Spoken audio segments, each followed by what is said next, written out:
I remember my naive shock as a young student learning about the so-called Glasgow Effect, whereby a man born in Glasgow, Scotland has a life expectancy 7 years less than the average in the rest of the UK. The gap is greater if we compare with a more wealthy area.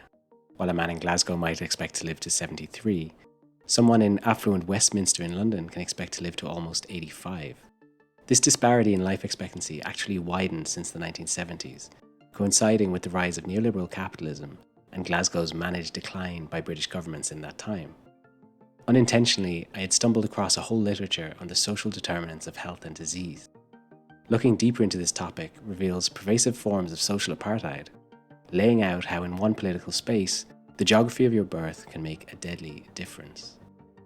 Going deeper than merely social determinants, in a new paper in one of the world's leading outlets for medical science, the British Medical Journal, the authors use the term capitalogenic to describe those health burdens which come from the capitalist system. The word is inspired by the work of the scholar Jason Moore, who used the term capitalogenic to specify that the ecological crisis we presently face is not simply a natural phenomenon or a problem caused by generic human activity, but is being produced by the capitalist system of production and by processes of capital accumulation. Acknowledging that systems of businesses, markets, and trade have existed for thousands of years, the paper first works to define capitalism as arising during the long 16th century and having three main hallmarks. Number one, it is undemocratic in that production and the distribution of surplus is determined predominantly by a wealthy elite who control the majority of investable assets and elect the directors of firms. Number two, within this system, the purpose of production is not primarily to meet human needs or to improve social outcomes, but rather to maximize growth, profits, and accumulation. Number three, given the focus on profits and accumulation, there is a constant pressure to cheapen inputs, specifically labor and nature, by compressing wages and resource prices while externalizing social and ecological damages. So here are the 8 ways capitalism conspires to harm our health. Number 1, diseases related to corporate promotion of harmful products. The most famous case here is the tobacco industry, which undertook cynical attempts to seed doubt about the harmful effects of smoking, particularly in the 70s and 80s, and which maximized growth through the aggressive marketing of their toxic products. The authors of the paper point out similar techniques being used today to promote sugary and highly processed foods amidst an epidemic of related health problems. The authors note that such dynamics have been described under the rubric of commercial determinants, but it is important to note that the commercial behavior at stake here is organized specifically around objectives of capital accumulation. Number 2, diseases exacerbated by patent regimens. Here, as a key example, the authors point to unnecessary delays for producing generic versions of antiretroviral medications in the wake of the AIDS crisis. These life-saving drugs were approved in 1987, but the production of generics didn't start until 2003. Millions of deaths could have been prevented if the profits of US pharmaceutical firms hadn't been prioritized. A parallel process was seen more recently with inequalities in vaccine access in the wake of the COVID-19 pandemic, where private corporations sought to profit, excluding much of the world from medications. Cuba, by contrast, put human need first, publicly producing a decommodified and highly effective vaccine and sharing it with other low-income nations. Number 3, neglected tropical diseases, or NTDs, cause around 1 million deaths per year, and the 1 billion people affected by them live mostly in the global south. Little progress is made, however, on diseases such as Chagas or dengue, where many of the affected patients are poor and there is therefore little profit to be made in healing the sick. As one scientific paper on the topic bluntly puts it, for the pharmaceutical industry, drugs to mitigate NTDs do not bring sufficient economic returns such that little incentive exists to spur its commercial interest for R&D. As a result, very few new therapeutic agents have been launched for NTDs in recent years. And if you've made it this far, I just want to note that this video is sponsored by me and no one else. So if you'd like to engage with a community interested in postcapitalism, degrowth, and other questions of alternative economics, subscribe to the channel to see future videos and sign up for my newsletter in the description. Now, back to the video. Number 4, hunger and malnutrition.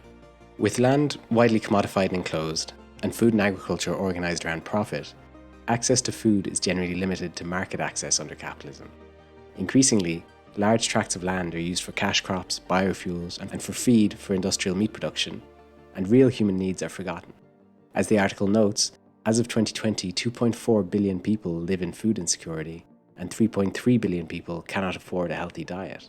This is not the natural order of things, with the authors pointing out that Cuba guarantees basic nutritional requirements, and as a result has one of the lowest death rates from malnutrition in the world, lower even than the USA, Canada, or France. Number 5. Poverty-related mortality. With billions of people lacking decent housing, safe sanitation, and access to essential health services, it is clear that capitalism has created artificial scarcities for life-saving infrastructures both in the global north and the global south.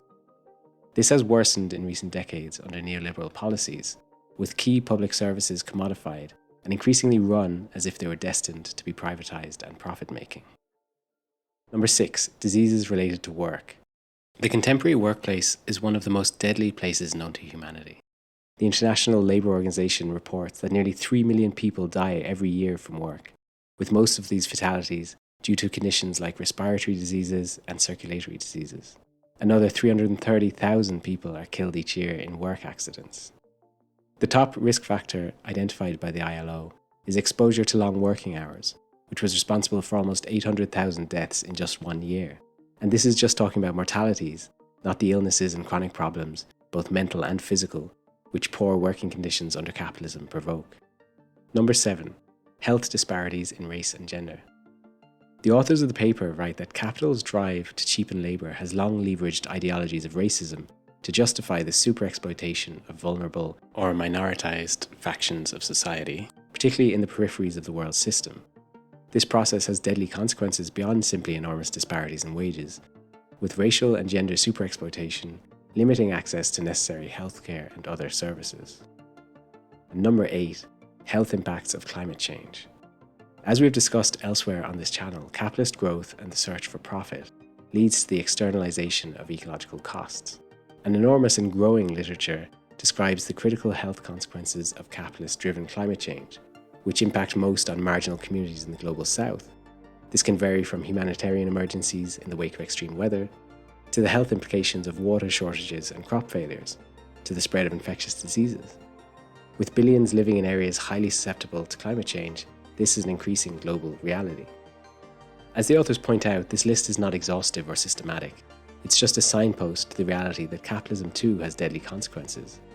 While it is common to focus on the horrifying deaths and hardships provoked, for example in the Soviet Union in the 20th century, less focus is put on the unnecessary suffering which exists under capitalism.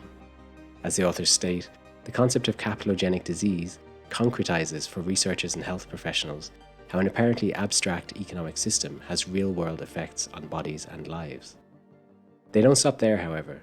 They point towards something better, a world where human and planetary health would be better served by a post-capitalist economic system, one that is more democratic, more equitable, and where production is focused on what is required for human needs and well-being, rather than capital accumulation, with living wages, secure livelihoods, and universal access to essential goods and services.